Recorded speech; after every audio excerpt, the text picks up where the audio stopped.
My brother's girlfriend sent me a video of my family mocking me as a total disgrace. They didn't see my comeback coming. I always thought betrayal would feel like a knife to the heart, sharp, immediate, and obvious. But real betrayal? It's more like poison. It seeps in slowly, burning through everything you thought was true, leaving you hollow from the inside out. My name is Emma Chun, and I was poisoned on a Friday night in October. The day had started like any other in my 3-year journey of entrepreneurial hell. 16 hours hunched over my laptop, back aching from my secondhand office chair, eyes strained from staring at financial projections that refused to look optimistic. I'd skipped lunch again, surviving on coffee so cheap it barely deserved the name. By 11 p.m., I was finally home in my studio apartment, the kind of place real estate agents generously call cozy when they mean barely larger than a prison cell. I'd just stepped out of the shower when my phone lit up with a notification. A video message from Madison, my brother Jason's girlfriend of 8 months. Madison and I weren't close. She was the type of woman my mother adored, poised, professionally accomplished, from the right kind of family. The perfect addition to the Chun family dynasty. We'd exchanged maybe 20 words total, most of them variations of pass the salt, at family dinners where I was seated as far from the important conversations as physically possible. So a video from her at 11:23 p.m. was unexpected, to say the least. I almost ignored it. My bed was calling, promising the sweet oblivion of sleep before another day of grinding. But curiosity got the better of me. Maybe she'd sent it by mistake. Maybe it was something important about Jason. I clicked play, and my world collapsed in 37 seconds. The video opened on my parents' dining room, that carefully curated showcase of wealth with its hand-carved mahogany table and crystal chandelier that my mother had imported from Italy. The family was there for what looked like one of their frequent dinner parties, the kind I was rarely invited to anymore. My father, Michael Chun, sat at the head of the table, the silver in his hair catching the light. My mother Victoria beside him, pearls gleaming against her neck. My brother Jason, looking every inch the successful heir to the family business in his tailored suit. Aunt Judith and Uncle Robert. Family friends whose names I'd forgotten. All of them with wine glasses raised, faces flushed with alcohol and laughter. To Jason's promotion, someone called out. And to Emma's continued adventures, my mother added, her voice dripping with mockery that made the table erupt in laughter. The camera, clearly Madison's phone, recording secretly from her lap, captured my brother's face as he leaned forward. She's always been the loser of the family, he said, not a trace of brotherly affection in his voice. Harvard Law was too good for her, so instead she's disrupting the industry, or whatever bullshit she calls it. My mother sighed dramatically. She's always needed to be different. Remember when she turned down the Williamson boy? Perfect match, family connections, and she said he was boring. I mean, look at her, Jason continued, warming to his topic, gesturing with his wine glass. Chasing after some ridiculous business, like a child playing pretend. She's broke, she's pathetic. Total disgrace to the Chun name. The room erupted in laughter again. My Aunt Judith wiped tears from her eyes. At least she's persistent. Stubbornly delusional, you mean? My father finally spoke, his voice carrying that familiar disappointed tone I'd grown up hearing. We gave her everything, the best schools, the right connections. And she throws it all away to live like a pauper. The video continued for another excruciating 15 seconds of their laughter before cutting off abruptly. No message from Madison explaining why she'd sent it. No apology. No context. Just the raw, unfiltered truth of what my family really thought of me. I sat on the edge of my bed, foam clutched in my suddenly cold hands, the towel around my body growing damp and uncomfortable. My wet hair dripped down my back, but I barely noticed. I was numb, frozen, trying to process what I'd just witnessed. These were the same people who had, just last Sunday at our monthly family dinner, smiled to my face. My mother had hugged me, asked about that little business project. My father had nodded along as I explained our latest product developments. Jason had offered empty encouragement. All the while, they'd been laughing at me behind my back. I had sacrificed everything to build my company from the ground up. 3 years of 80-hour weeks, my savings, my social life, a relationship with a man I might have loved, who couldn't understand why I'd choose work over him. I'd weathered rejections from 57 investors, pivoted my business model twice, fired a co-founder who tried to steal my intellectual property, and rebuilt from scratch after a catastrophic server failure lost us a month of work. And my family thought it was a joke, a childish fantasy, a disgrace. The numbness began to fade, replaced by something hot and sharp that rose from my stomach to my chest. Not sadness. I was beyond tears. This was pure, clarifying anger. I replayed the video, studying their faces. My mother's satisfied smirk. My brother's casual cruelty. My father's dismissive certainty. They weren't just doubting me. They were enjoying my perceived failure, feasting on it. My phone buzzed again. A text from Madison. They do this every time you're not there. Thought you should know. Another buzz. I'm sorry. I shouldn't have waited this long to tell you. I didn't respond. My mind was already racing ahead, processing this new reality where my family were not just unsupportive, but actively hostile. Where my struggles weren't just my own private battle, but public entertainment for people who should have loved me. I got dressed mechanically, pulling on sweatpants and an old t-shirt. Then I sat at my small desk and opened my laptop. The glow of the screen illuminated my face as I pulled up my company's development timeline, investor pitches, and financial projections. What my family didn't know, what they had never bothered to ask about, was that things were about to change. After 3 years of constant setbacks, I was finally close. Painfully, tantalizingly close to the breakthrough that would either validate everything I'd worked for or become my final failure. I had one investor left to pitch. One last chance.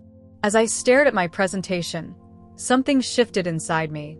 The hurt was still there, a throbbing wound that would take time to heal. But surrounding it now was a steel-cold resolve. They thought I was a failure? Fine. Let them think that. They were about to learn exactly how wrong they were. I didn't sleep that night. As dawn broke over the city, bathing my tiny apartment in hazy blue light, I had already made my decision. Most people would have confronted their family, sent the video to everyone with a scathing message, or simply cut ties.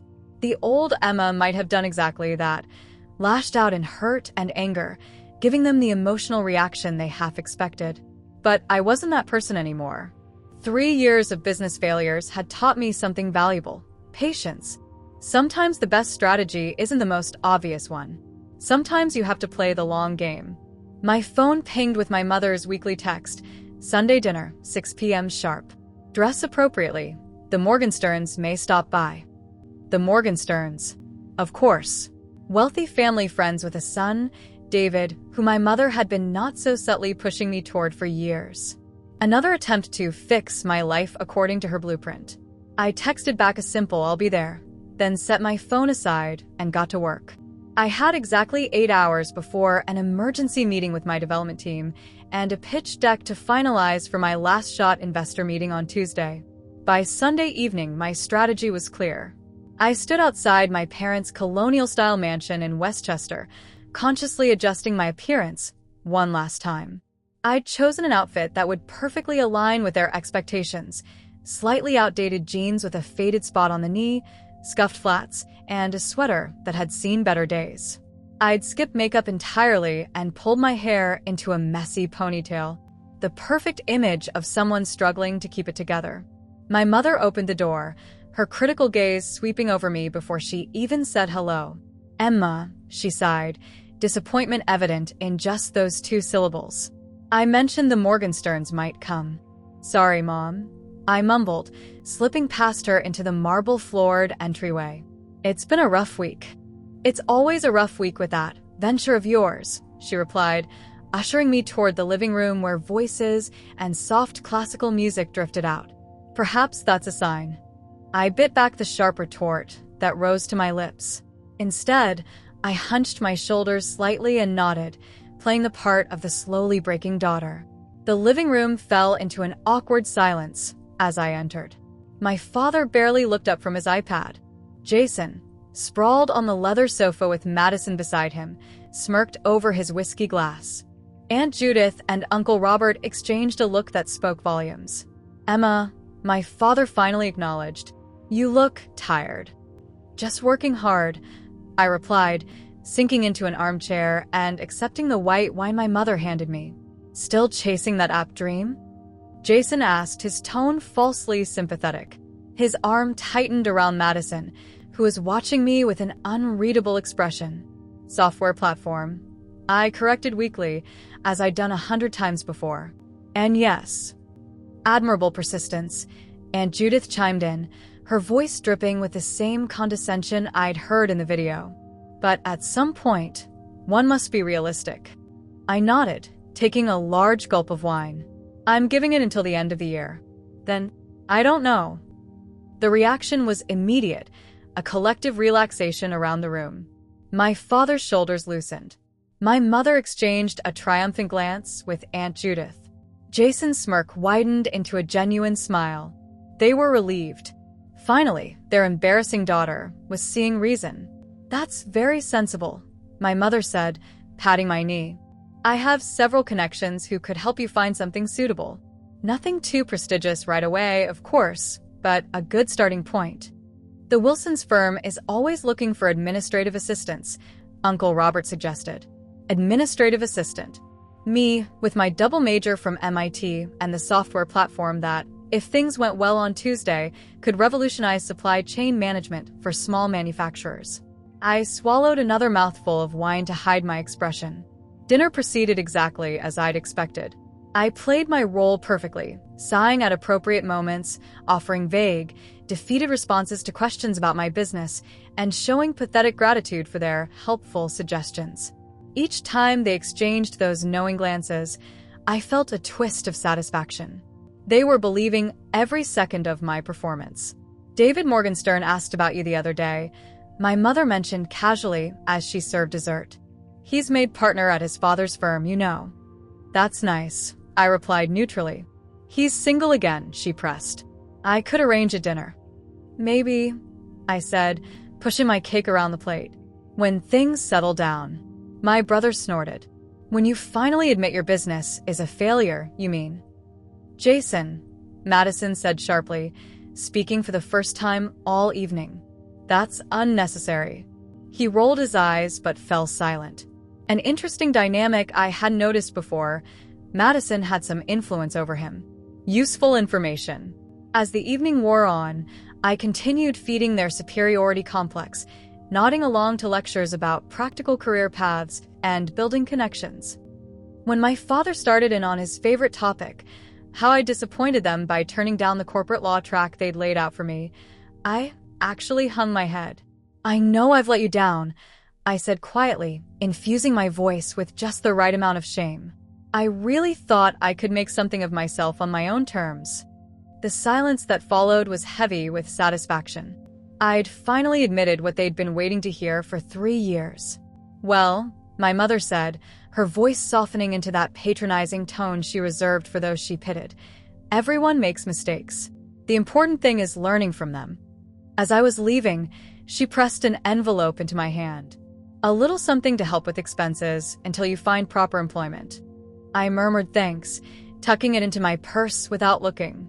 Later, I knew I'd find a check for some insultingly small amount, their way of keeping me dependent, of demonstrating their superiority. In the driveway, Madison caught up to me as I was getting into my car, a 2008 Honda Civic that had been reliable enough but added perfectly to my struggling entrepreneur image. "Are you okay?" she asked, her voice low as she glanced back at the house. "After the video, I mean."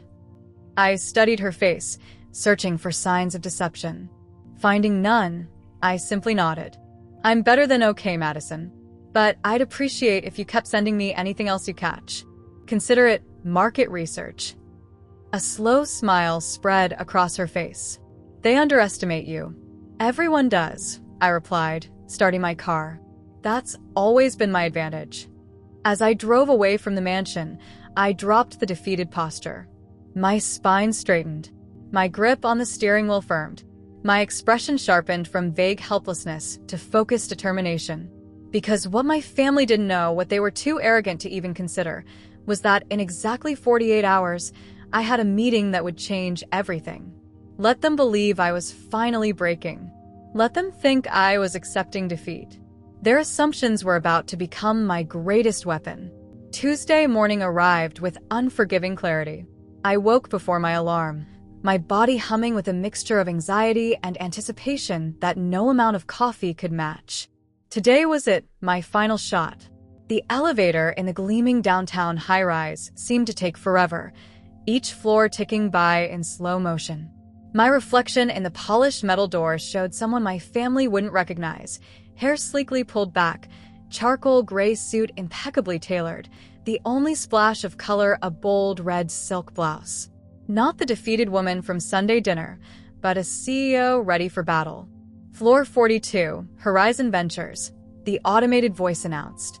I stepped out into the minimalist reception area of one of the most selective venture capital firms in the country. Their portfolio read like a who's who of tech unicorns, and their ejection rate was legendary. Getting this meeting had required calling in every favor I'd accumulated over 3 years of networking. Miss Chen. The receptionist smiled. Ms. Lin is ready for you. Right this way. Vivian Lin, the enigmatic founder of Horizon Ventures, known for her brutal honesty and almost supernatural ability to spot potential where others saw only risk. She'd made her first million at 25 and her first billion before 40. She was also notoriously selective, personally taking only one meeting out of every 100 that crossed her desk. And somehow, my pitch had caught her attention. The conference room had floor-to-ceiling windows overlooking the city. Vivian stood with her back to the door, silhouetted against the skyline. She was smaller than I'd expected, barely reaching my shoulder when she turned to appraise me. Emma Chun, she said simply, gesturing for me to sit. You have 30 minutes. Impress me. No small talk. No warm-up. I'd heard she operated this way, but experiencing it firsthand was still jarring. I opened my laptop, connected it to the display, and began. SupplySync helps small and medium-sized manufacturers compete with industry giants by creating intelligent, adaptive supply chains. I started launching into the pitch I'd refined through 57 previous rejections. The difference this time? We finally had the data to prove it worked. I walked her through the problem, our solution, and the results from our beta tests. I explained how we'd pivoted twice, refining our model based on user feedback. When I reached the financial projections, I didn't sugarcoat the challenges or inflate the growth curves. Another lesson learned the hard way. You've been rejected 57 times, Vivian stated 15 minutes in, cutting me off mid-sentence. Not a question, but a fact. She'd done her homework. Yes. Why? Initially, our technology wasn't ready. The last 20 rejections? Because I refused to compromise on our core values for faster growth. Her eyebrow raised slightly. Elaborate. 3 VCs offered funding on the condition we pivot to serving only enterprise clients. 2 wanted us to sell user data for advertising. 1 suggested we move our development team offshore to cut costs, even though our local team's understanding of our customers is our greatest strength. Vivian nodded, making a note on her tablet. Continue. I finished the presentation 2 minutes under my allotted time, ending with our capital needs and equity structure. Then I closed my laptop and waited, keeping my breathing steady even as my heart raced. The silence stretched until it became uncomfortable. Vivian studied me, her expression unreadable. Your family is in corporate law, correct? Chun and Associates. The question threw me. What did my family have to do with this? Yes, I answered carefully. My father is the founding partner. And you chose this. She gestured at my presentation. Why? It wasn't a question I'd prepared for, but somehow it was the most important one. I considered a polished, practiced answer, then discarded it. Vivian Lin would see through any inauthenticity. Because supply chains aren't just logistical problems, they're human ones, I said finally. Every small manufacturer we help compete means jobs protected, communities supported. My family sees success as power and wealth. I see it as impact. Vivian's expression didn't change, but something shifted in her eyes. Your burn rate gives you 6 weeks of runway. Why should I believe you'll survive? Because I've spent 3 years being underestimated by everyone, investors, competitors, even my own family. Being underestimated is my competitive advantage. I leaned forward. They think I'll fail because they can't see what I'm building. But you can. Another long silence. Then Vivian stood abruptly. I'm not making a decision today, she said, moving toward the door. My team will contact you by Friday. And that was it. Meeting over, no indication of which way she was leaning. I gathered my materials and headed for the elevator, exhaustion suddenly hitting me as the adrenaline wore off. 3 days. I had to wait 3 days. Those 3 days were among the longest of my life.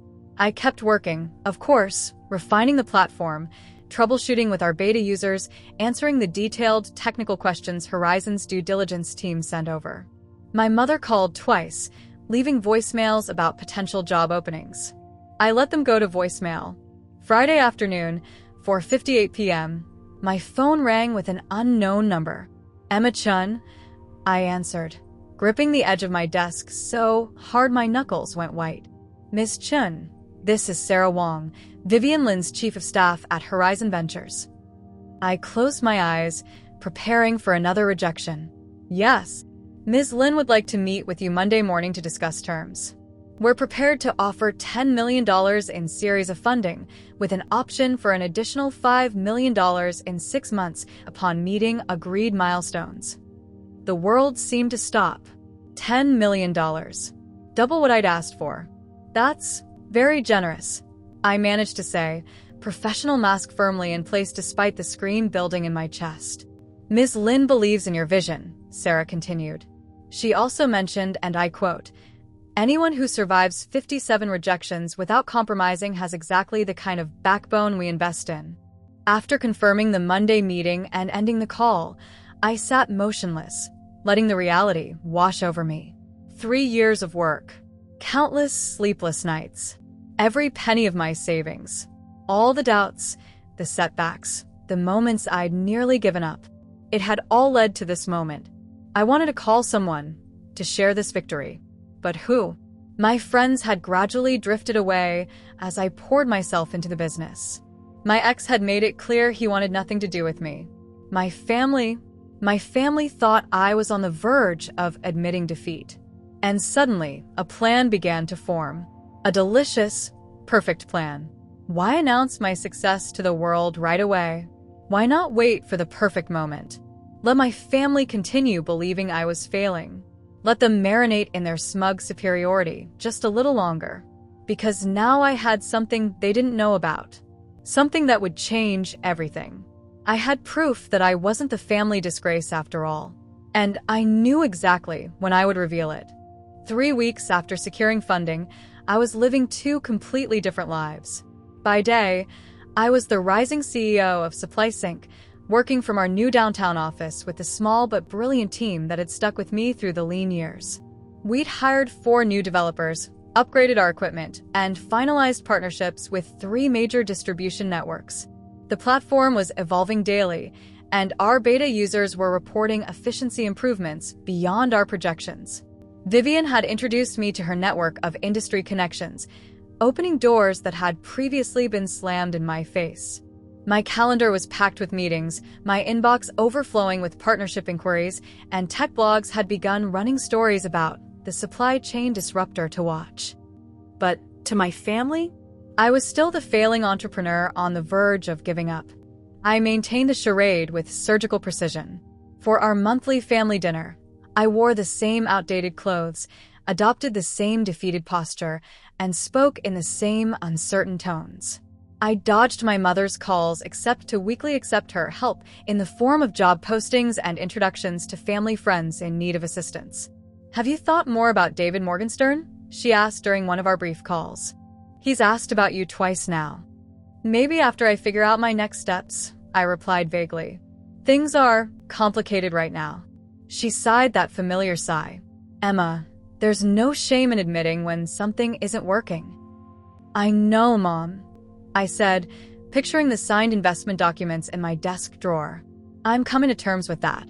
The family remained blissfully oblivious to my actual circumstances, exactly as I planned. But I was still waiting for the perfect moment to reveal the truth, a moment that would maximize the impact, that would force them to confront their arrogance in the most public way possible. That moment arrived in the form of a glossy invitation, delivered to my apartment on a Tuesday morning. The Chun Family Foundation presents Innovation and Excellence, a gala fundraiser. It read in embossed silver lettering, honoring Jason Chen's appointment as Director of Legal Innovation at Chun & Associates. I nearly laughed out loud.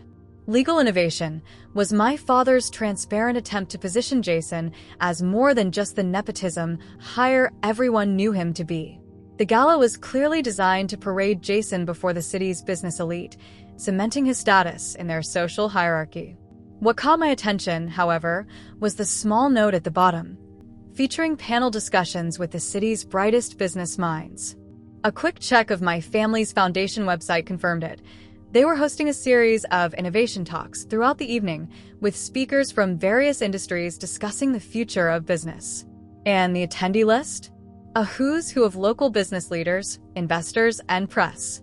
It was almost too perfect. I pulled out my phone and dialed Vivian Lin's direct number, a privilege granted to very few. "Emma," she answered on the second ring. "Problem with the contracts?"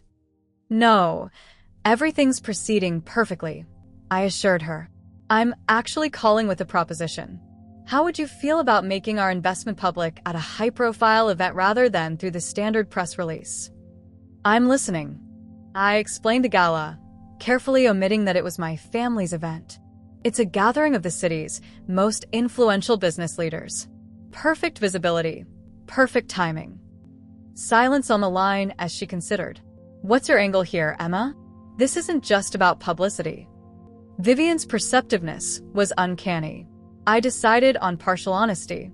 There are people who have consistently underestimated me.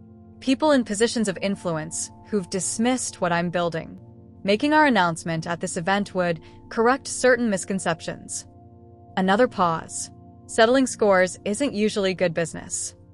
"It's not about settling scores," I countered. "It's about establishing Supply Sync's credibility in exactly the right circles. The fact that it might change some minds about female founders in tech is just a bonus."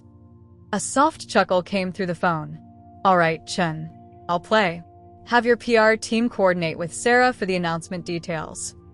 2 days later, my mother called. "Emma, darling, about the gala this Saturday." "I'll be there, Mom," I interrupted, knowing she was calling to remind me to dress appropriately. "Oh," she sounded surprised. "Well, wonderful. The Morgensterns will be attending, so perhaps." "I've actually been invited to participate in one of the panel discussions," I said, the lie flowing smoothly. "On emerging technologies in business." "You have?" The confusion in her voice was palpable. "Jason didn't mention. It was a last-minute addition," I explained. "The original panelist had a conflict. I'll be representing smaller startups in the discussion." "Well," my mother said, clearly processing this unexpected development. "That's nice. I'm sure it will be a good networking opportunity for you. Just please wear something suitable. I've left a gift card to Nordstrom in your account." "Thanks, Mom," I replied, thinking of the designer suit already hanging in my closet, purchased with my own money. "Thank you very much. I'll do my best not to embarrass the family." Saturday arrived with perfect clarity, both meteorological and metaphorical. I spent the morning with my team, finalizing the presentation for the funding announcement.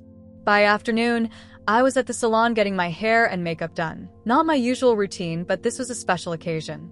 As I slipped into my midnight blue suit with its subtle silver pinstripe, I studied my reflection.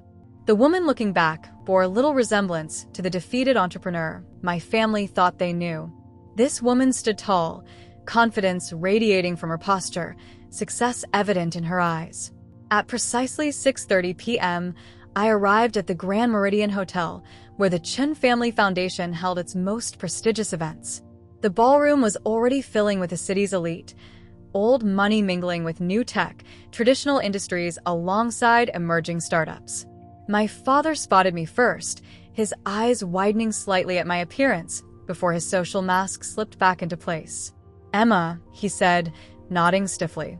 "Your mother mentioned you're on a panel?" "Last-minute arrangement," I replied smoothly. "Where's Jason? I should congratulate him." Greeting the Vandermeer Group, key potential clients. His attention was already drifting away, searching for more important guests. Perfect. Jason was distracted, my parents were busy playing host, and no one was paying particular attention to the event schedule, which now included a special announcement immediately following the innovation panel. As I moved through the crowd, I spotted Vivian entering with her team, commanding attention without effort. We exchanged knowing glances, but didn't approach each other. No need to show our cards too early. The stage was set. In exactly 45 minutes, the carefully constructed image my family had of me would shatter completely. And I couldn't wait to see their faces when it did. The innovation panel was scheduled to begin at 7:30 p.m. By 7:15, I had positioned myself near the stage, watching as the ballroom filled with the elite of the business world. From my vantage point, I could see my brother Jason working the room, shaking hands and accepting congratulations with practiced humility that couldn't quite mask his smugness. My mother fluttered from group to group, her social butterfly routine perfected over decades of these events. My father stood with several senior partners from competing firms, no doubt discussing the latest legal precedents with the same authority he used to dismiss my business ambitions. None of them glanced my way. In their universe, I was merely a placeholder, a disappointment they'd have to explain away if anyone asked. "Oh, Emma? She's finding herself. Such a phase." Madison appeared at my elbow, stunning in a deep green gown. "They have no idea, do they?" she murmured, a hint of mischief in her eyes. "Not a clue," I confirmed. "You're not going to warn Jason?" She smiled enigmatically. "And miss the show? Not a chance." She glanced at her watch. "I should get back to him. He's already annoyed that I abandoned him to speak with you." As she walked away, I felt a momentary curiosity about Madison's motives. Why had she sent me that video? Why was she so willing to witness her boyfriend's humiliation? Questions for another time. At precisely 7:30, the host for the evening, a local news anchor my father had gone to college with, took the stage. "Ladies and gentlemen, welcome to the Chun Family Foundation's Innovation and Excellence Gala. We'll begin tonight's program with our panel on the future of business innovation." I moved toward the stage steps as the panelists were introduced: a tech CEO, a sustainable energy entrepreneur, a finance guru, and representing emerging startups, Emma Chun. A polite smattering of applause followed my name, noticeably cooler than for the other speakers. I caught my mother's surprised expression as I climbed the steps. She clearly hadn't believed I'd actually be on the panel. The discussion began predictably enough. Questions about market trends, technological disruptions, investment strategies. I spoke confidently, but didn't show my full hand, biding my time. The moderator, who clearly considered me the least significant panelist, directed fewer questions my way. Until, "Miss Chun, as someone still in the early stages of entrepreneurship, how do you view the current investment landscape for startups?" Perfect setup. "Actually," I replied, my voice carrying clearly through the excellent sound system, "I'm pleased to say SupplySync has recently moved beyond the early stage." I paused, letting a ripple of interest move through the audience. "In fact," I continued, "we've just closed a significant series of funding round that will allow us to expand our platform nationwide." The moderator, now more interested, leaned forward. "Congratulations. Can you share any details?" I smiled. "I believe I'll defer to my investment partner on that. Ms. Vivian Lin of Horizon Ventures is here tonight and has a special announcement planned for later in the program." A murmur swept the room. Vivian Lin was a legend in investment circles, known for her golden touch and extreme selectivity. Heads turned, searching for her in the crowd. From my elevated position on stage, I could see my family's reactions perfectly. My mother's face had frozen in a half-smile of confusion. My father had stopped mid-conversation, his head turned toward the stage. And Jason. Oh, Jason's expression was priceless. His confident smirk had vanished, replaced by something between shock and suspicion. The panel concluded 30 minutes later. As I descended the steps, the event host announced, "Please welcome to the stage Vivian Lin, founder and CEO of Horizon Ventures, for a special announcement." Vivian took the stage with characteristic poise, her simple black dress and minimal jewelry a striking contrast to the flashier styles around her. The room fell silent. When Vivian Lin spoke, people listened. "Thank you for the warm welcome," she began.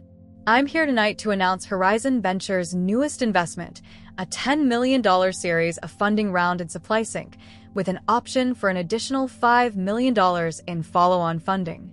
Gasps and whispers rippled through the crowd. $15 million was significant even in this room. SupplySync's intelligent supply chain management platform represents the kind of innovation we seek, technology that solves real problems for underserved markets. We project a potential $300 million valuation within 3 years. My father's champagne glass froze halfway to his lips. My mother's hand fluttered to her pearl necklace.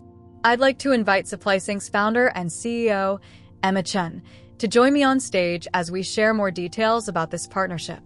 I ascended the steps again, feeling the weight of every eye in the room. I stood beside Vivian, professional and poised in my perfectly tailored suit. "Thank you, Vivian," I said, taking the microphone.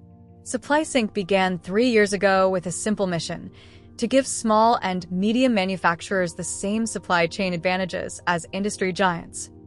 I described our technology, our growth plans, our team. I shared user testimonials and market projections. Throughout it all, I never once glanced directly at my family, though I was acutely aware of their stunned faces in my peripheral vision. Then came the moment I'd been waiting for. Success in business, much like in life, often comes from unexpected places, I said, my voice steady. As someone who's faced considerable skepticism about my vision, I've learned that sometimes the biggest motivation comes from those who doubt you the most. Now I looked directly at my family, meeting their eyes for the first time. To everyone who said I was chasing a childish fantasy, who called my business ridiculous, who labeled me a disgrace, I paused, letting the words hang in the air, watching my brother's face drain of color as he recognized his own phrasing from the video. "Thank you for the motivation." The crowd, unaware of the subtext, erupted in applause at what they perceived as an inspirational message about overcoming doubts. My mother clutched my father's arm, her social mask cracking to reveal naked shock beneath. My father stood rigidly, his expression unreadable except for a muscle twitching in his jaw. And Jason looked like he might be sick, his eyes darting to Madison, who watched the proceedings with a small, satisfied smile. As Vivian and I concluded our announcement, business cards appeared from all directions. Investors who had rejected me now pressed forward with congratulations. Industry leaders who had ignored my emails now sought introductions. And my family? They stood frozen in place, watching as their disgrace of a daughter became the center of attention at their own gala. It was, without question, the sweetest moment of my professional life. The remainder of the gala passed in a blur of handshakes, business cards, and congratulations. I navigated the attention with practiced ease, discussing SupplySync's technology with genuine enthusiasm while deflecting personal questions with polite vagueness. Throughout it all, I maintained an awareness of my family's movements in the periphery of my vision. They were struggling to recover, that much was clear. My mother had retreated to her hostess role, though her smile was brittle at the edges. My father threw himself into conversations with important guests, his back unnaturally straight. Jason had disappeared entirely for nearly 30 minutes before returning with a fixed expression and slightly reddened eyes. It was approaching midnight when the crowd finally began to thin. I was saying goodbye to a potential client when I felt a hand on my arm. My mother, her social mask firmly in place despite the strain around her eyes. "Emma, darling," she said, voice pitched to Carrie just in case anyone was listening. "We are so proud of you." Simply bursting with pride. "Why don't you join us for a nightcap in your father's study? A small family celebration." I recognized the maneuver immediately. Damage control. They needed to get me alone, to understand what had happened, to reestablish control of the narrative before rumors spread through their social circle. "Of course, Mother," I replied, matching her tone perfectly. "Let me just say goodbye to Vivian first." 15 minutes later, I found myself in my father's wood-paneled study at the family home. The room had always intimidated me as a child, a masculine sanctuary of leather-bound books and hunting trophies where important decisions were made. Now, it just looked like a carefully constructed set designed to convey a very specific image of power. My father poured drinks without asking preferences, scotch for himself and Jason, white wine for my mother and me. Always presuming, never asking. I accepted the glass, but didn't drink. The silence stretched uncomfortably until my mother finally broke. "Emma, why didn't you tell us?" Her voice wavered between accusation and hurt. I considered my answer carefully. "Would you have believed me if I had?" "Of course we would." "No," I interrupted gently. "You wouldn't have. You decided years ago that my business was a joke, that I was delusional, that failure was inevitable. You weren't interested in evidence to the contrary." My father cleared his throat. "Perhaps we were skeptical, but that's natural when someone takes an unconventional path." "Skeptical?" I repeated, raising an eyebrow.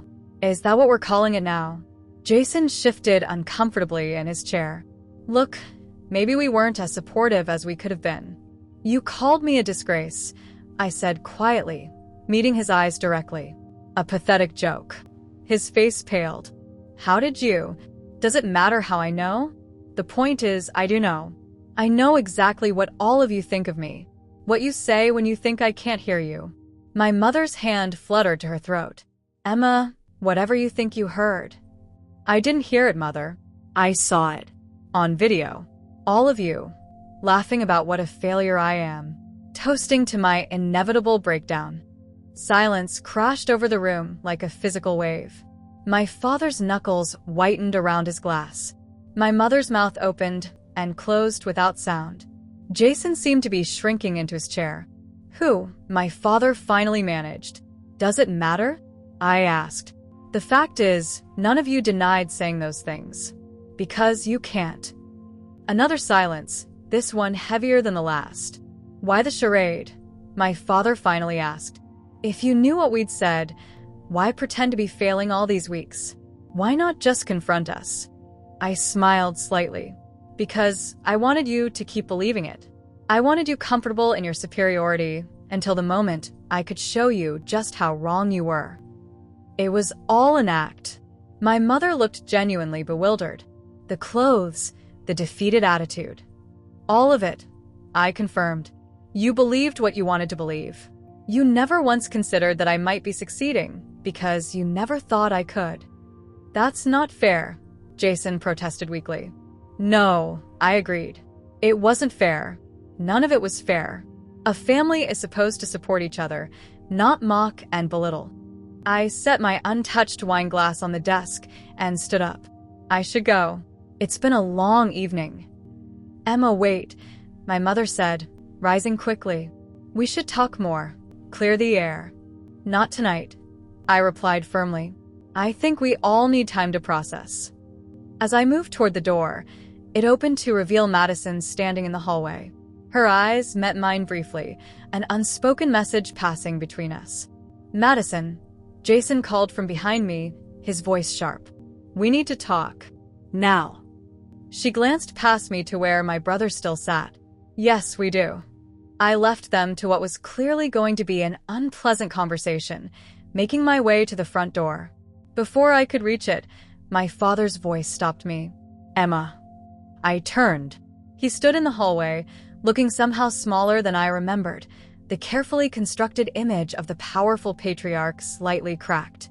"What you've accomplished," he said haltingly, "it's impressive. Your mother and we may have misjudged." "Yes," I said simply. "You did." For a moment, I saw something unfamiliar in his eyes. Respect, perhaps, or regret. Maybe both. "Will you come to Sunday dinner this week?" he asked. "We could start over."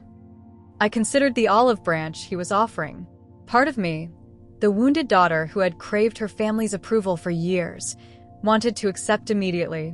But another part, the CEO who had learned to value herself without external validation, recognized the need for boundaries.